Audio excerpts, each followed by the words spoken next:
আওয়ামী লীগ একটা গালি হিসেবে পরিণত হবে। মানুষ আওয়ামী লীগের পরিচয় দিতে লজ্জা পাবে। আওয়ামী লীগ বলে পরিচয় দিতে মানুষ মুখ লুকাবে। কাউকে আওয়ামী লীগ বললে সেটা যেন একটা গালিতে পরিণত হয়।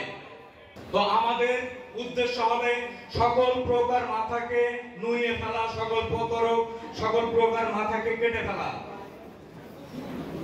জনগণ যখন নিজে সচেতন হবে ফ্যাসিস্টের বিরুদ্ধে, তখন ঠিকই সকল ফ্যাসিস্ট মুক্ত এই বাংলাদেশ গঠন করা সম্ভব হয়ে উঠবে।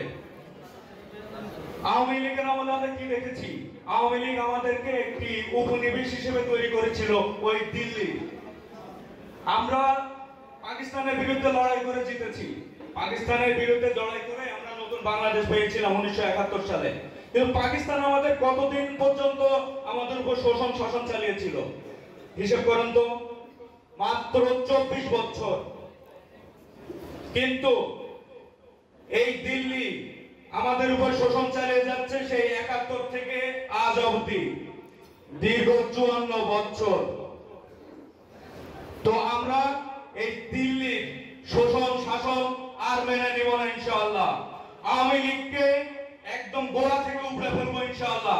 রিফাইন্ড আওয়ামী লীগ, হাসিনার আওয়ামী লীগ, শেখ মুজিবের আওয়ামী লীগ কোন আওয়ামী লীগের জায়গায় এই বাংলায় হবে না, হবে না, হবে না।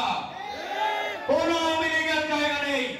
গর্তের ভিতরে থাকলে সেই গর্ত থেকে টেনে বের করে তার বিচার করা হবে ইনশাআল্লাহ। আওয়ামী লীগের স্থান এখানে হবে না। আমরা এমন ব্যবস্থা তৈরি করবো ইনশাআল্লাহ যেখানে আওয়ামী লীগ একটা গালি হিসেবে পরিণত হবে।